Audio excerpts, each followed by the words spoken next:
Is it today? Is today my moment? My wonderful viewer-submitted board game trivia moment? Or Chaz gonna get, once again, lost in the shuffle? You didn't have to say once again. You're right, I didn't. I'm sorry, I feel bad about it. Greetings! Hello. I'm Chaz. I'm Paula. And we are here with another installment of viewer-submitted board game trivia for you. It's true, and look, last time we know things got a little off the rails. I think is the technical term. I lose 8 points. How many did you bid? Server says. And right now, you're just broke. Sure. What we're gonna do this time is I'm taking things a little more seriously. Yes, we're going to be very straightforward. Oh, check this out. This is what we're doing. Wagers, out. Out, get them out of here. No wagers. None of that nonsense. Chips, 10 to begin with still. All right, I got them. Questions, still 4 possible answers, and submitted by viewers. Or, should I say viewer? Because all of today's 6 questions are gonna come from Abu Dhab, also known as Andrew R. Oh, okay. All right, Andrew R. All right, Abu Dhab. Abu Dhab has not only a link, but has cultivated an entire link tree, which we will say thank you to Abu Dhab by including a link to your link tree right here on screen. Go visit it, see all the neat social media whatnots or things or stuff that's on the internet related to this wonderful viewer of ours. But make sure you come back. Like click the link, open it in a new tab. Or if you're on your phone, go and grab a second phone. Open the link tree on the second phone. That's smart. Thank you. Yeah. And now, with our slate of questions firmly lined up, all we need to know is how we're gonna be wagering. And this is how we're doing it this time, smart guy. For each question, after you read the questions and before we find out the answers, I'm gonna let you decide what our mutual wager will be. It'll be the same amount, but I'll let you determine how much we're wagering. And it can be any number, meaning the bust rule is still in effect. If you do not have enough chips to cover your wager, your opponent still gets. Any number, I wish. I immediately regretted saying that, but as you know, there's no way to edit video, so... No, it's done. It's done now. It's done now. And we have to live with it. Please. I was thinking more like negative numbers. Like what happens if we wager a negative number? Does it become like a pot? Let's just get to it. I promise to behave. This is a strict look. I'm wearing my serious you could hire me for a job blouse for this episode. I am ready to approach this like a normal human playing a trivia game, okay? Are you ready for our first question from Andrew R? I'm so ready. All right. I'm glad you are ready because it is thus. Question 1. Which of these Rainier Knizia games is played with only 6 dice? Is it A, High Score, B, MLEM, Space Agency? Mlem. It's mlem, because it's like blep. B, Mlem, Space Agency. C, Age of War. Or D, Picomino, parentheses, Heckmech. Different names in different markets. Or different versions? I don't know. All right, my captain. What are we wagering on this question? I think this question should be worth 3 points. 3 points. Okay. Oh, that's a good idea. I don't know high score. Just throwing that out there. Just letting everyone know my weaknesses as a gamer. I don't know high score or how many dice are in it. I also don't know what it's like to achieve a high score. Or is that not what you meant? Not what I was saying. Only 6 dice. Like in the whole game, or each individual player only has 6? I think in the production run. Only 6 games got a single die, and none of the other games got any, so... I am not even completely sure what the game High Score is. Yeah, I don't know. And I didn't realize that Mlem was Rainier Knizia. And Picomino... Old games. Old game. I think the newest game on here is Mlem. Because that came out at Essen a few years ago. Probably when it was celebrating its anniversary in 2023. It is all connected. We know what our wagers are. We have our answers. Would you like to announce the answer? Yeah. It's Mlem, Space Agency. Which was answer number? B, which I said. Oh! Now, I came to that because I'm pretty sure Age of War is only cards, right? No, you do roll dice in Age of War. Well, I'm glad I was right anyway. 3 points for me. But I do know that in Lem, you're passing, like one person is rolling and everyone else is kind of piggybacking off of what they're doing. So there's only one set of dice necessary for each round because you're passing that dice and that person's the space captain or whatever rolling them. So I was like, maybe there's only 6. I guess the logic was sound. Yeah. I was going to say, with rolling and piggybacking, is it a dexterity game? No. Wait, why did I separate my chips? I have 10, now I have 13. You should now have 13. I gave myself my points out of my chips I put aside. I didn't actually give myself 3 new points. Yeah. I almost was like, cool, I just get these 3 back. That's not how betting works. Are we ready for the next question from Andrew? Yes, the next question from Andrew. In Go Nuts for Donuts, which of these donut cards does not score 2 points at the end of the game? Is it A, glazed? Now I'm hungry. B, sprinkled. C, French cruller. D, chocolate frosted.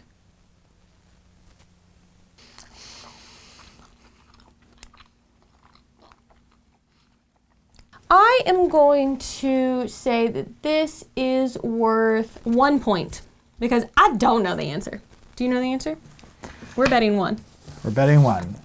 Which of these is probably the most likely? But here's the thing, is this is worded like, which of these scores less than 2? Oh, I was thinking the opposite. I was thinking 2 was the default. What's the plainest donut? Because all the others score 2. But then I was like, wait a minute, what if it's how you were thinking of it? These all score 2 except the fanciest donut, which would score 5 or something. I don't know, I've not played this game. So what I'm picking up here is I should actually go with the fanciest donut to offset your selection of the plainest donut. It's true. Is the fanciest donut a French cruller? They have the little, like, spokes. They do. But I think even fancier than that is chocolate frosted. You don't think sprinkles are fancy? Sprinkles are like when you want to go to Disneyland, but your family instead, they just go to the local amusement center that's like in the parking lot of the Target. That's what a sprinkled donut is. Wow, you hate sprinkles. I said A, glazed, because it seemed like the plainest. And so maybe it's only worth 1 point. I picked chocolate frosted because I think it's worth a zillion points. Would you like to know what the actual donut? The one of these donuts that is not worth 2 points is chocolate frosted. I'm so glad I only made this worth 1. I would not have guessed chocolate frosted. I wouldn't have either. Oh. You did. Get out of here. Get rid of this point. I don't need it. Oh no, you're winning. Is that what that weird feeling is? Yeah. Okay, well, you can use this to your advantage. As soon as we see a question from Andrew that you think you know better than I, all you gotta do is raise the stakes. Why do you think? Raise the stakes. Why do you think I only made that worth 1? Andrew's up with question 3 of 6, which is, excluding Joker cards, how many playing cards come in a standard Hanafuda deck? Here's my follow-up question. What's a Hanafuda deck? It's a deck that you play Hanafuda with. Andrew, we gotta talk. Okay. Well, it could be A, 52, B, 64, C, 36, or D, 48. Well, here's the thing, is a Hanafuda deck just what you call a standard deck of playing cards, and this is a trick question, and it's 52. 48 cards in their deck. Sorry, what? No, I'm not gonna say my logic out loud and help you.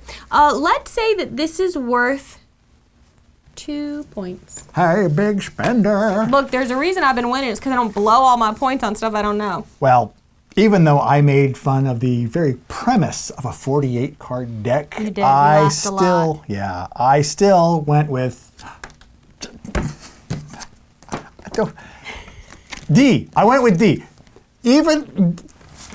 I said A because I think this is a trick and that Hanafuda is just a regular deck and it's 52 cards and this is just to trick us by sounding weird because I don't trust you. My confidence is shook. I'm shaken.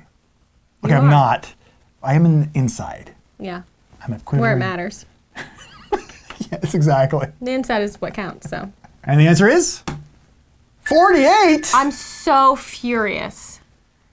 How do you keep getting them right? I don't know. Goodbye, 2 points. This might be your episode, Chaz. This might be it. This is Chaz's time to shine. How many you got in your pile there? Paula, don't you know that you never count your money while you're sitting at the table? Because there will be time enough for count. 16! Wow. I don't know if I've ever had this many. That's really good. What do? You try and hold on to them. Okay. I have 10. So. Indulge us. Which of these is not the name of a game that is part of the Mark Tuck trilogy of 9-card solitaire games? A, Orchard. B, Pasture. C, Grove. Or D, Forage. I can picture what the Orchard box looks like perfectly, but nothing else. So you're telling, what I'm hearing is I shouldn't choose A. That doesn't mean it's part of this trilogy. I can just picture the game box. What you're saying is maybe I should choose A. Let's go with 3 again. I think I have my answer, and I applied logic to get it. And I think the viewers at home, or on a bus of some sort, going somewhere, a mode of transportation, multi-seat transportation. Definitely multi-seat transportation. It could be a subway or a train. Yes. They're going to see this exact same logic and say, we agree. That's why we're all on this bus or car, train, boat. I've locked in an answer. You've locked in an answer.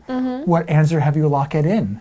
I've decided, for reasons of my own that I don't need to share with anyone, that it's B, Pasture, is not part of this 9-card solitaire game trilogy. Because Orchard, Grove, and Forage are obviously all much more related than Pasture. This is weird. I also chose B.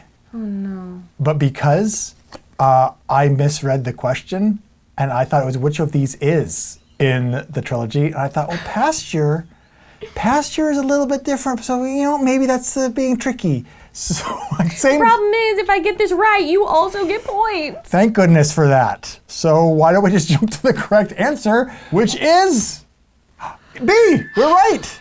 We are right. I wanted to be right alone, though. So now our penultimate question. Yes, second to last. Alrighty, Roo. Sid Sackson's real estate game Acquire was first published around what year? Around? Wait. This is a trivia question, and it's ambiguous. It is funny that it's around what year, but I do think there is some, like the year put on some of the boxes isn't exactly the year that it initially came out because of some things. A, 1964, B, 1994, C, 1974, or D, 1984. Fun fact, one of these answers is the year I was born. I'm dead now. I'll just be here on the floor being dead. Forward my mail to my grave. Postage due.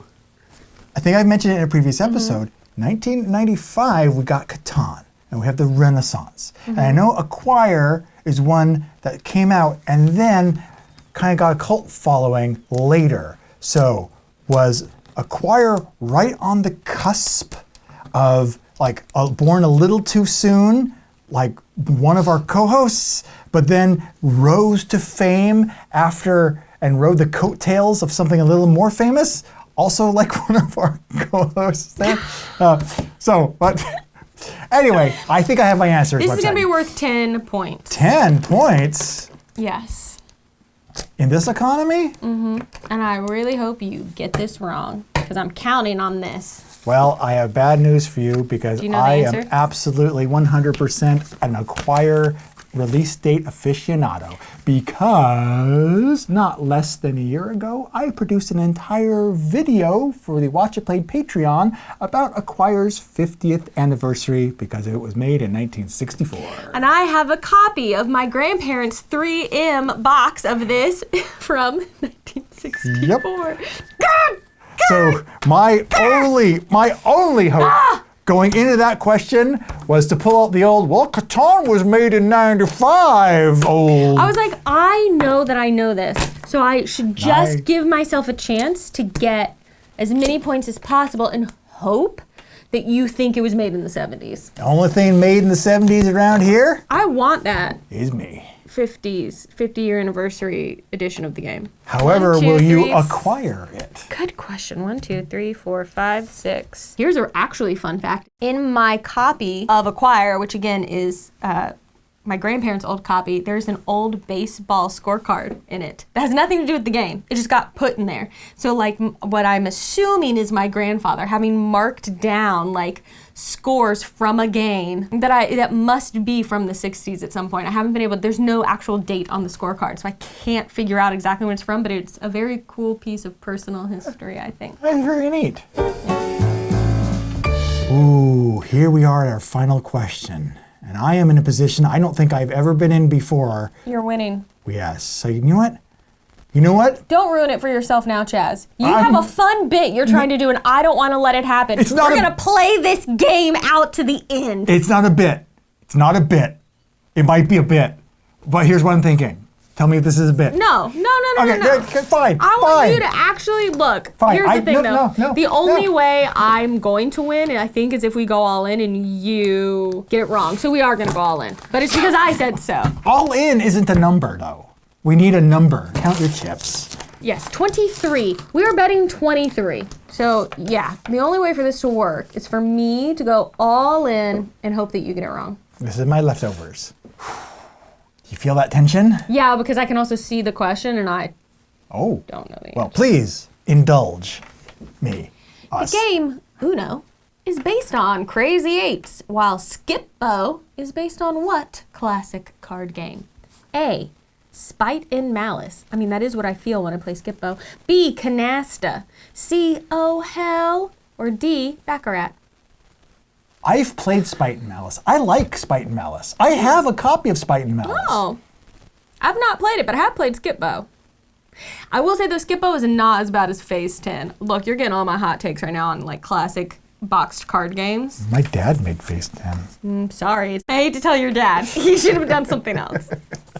Are you telling me he wasted a lot of time at Phase 10 University, working his way up from Phase 1 to 2 to 3 all the way to 10? That's exactly how it feels when you play the game. Why is everyone else in Phase 3 and I'm still stuck in Phase 1 because I had bad luck? Okay, but what answer do we think is this? What is Skip-Bo based on? So we've established that Spite and Malice is a game that exists.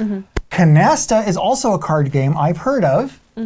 Oh Hell is a game I'm almost even afraid to say on YouTube, so who knows? That is, I believe, a real card game. Yeah, okay. You know what? I think I remember seeing it back in the late 70s in like the back of a game closet. And the only Baccarat I'm familiar with is Bert. I feel like you can bet on Baccarat in like Vegas or something. Probably. So like that feels to me like it's not Baccarat. Well, I should not be helping you. It's probably Baccarat. It's probably. You can bet on anything in Vegas. You can bet on blackjack in Vegas. Speaking of gambling, I did it. I'm guessing this, and I hope we haven't guessed the same thing, because that does me no good. Okay, well. Do you go back to Canasta? Going back to Canasta. I almost did you, but then I thought, no, go with the other one I was thinking. Oh, Hell. Oh, all right. Twist upon twist. I went back to Canasta. Once you go Canasta, you never go back. Stuff? Stuff? Once you go Canasta, you never go back. Stuff. Oh. It's got to kind of rhyme. I thought you were having an episode. I mean, I am, but that's unrelated. Okay, fair enough. And for all the beans, the question is... Spite and Malice. You said you played that. I have played that. But I guess have you played Skip-Bo? Because I've played Skip-Bo, but I haven't played the other game, so I don't know. I have played Skip-Bo. I went all in, so I have no points. I busted. Look, what's this? I have point residue. You won. This is what it feels like. This is what it feels like. I've never flown this high. I can taste the sun. Who's got the Spite and Malice now? Me. Did you beat Chaz? I hope you did. There's the Spite and Malice. Also, make sure you go to GameNightPicks.com so that you can organize your own game nights. Chaz made it and it's awesome. So go GameNightPicks.com. Yeah.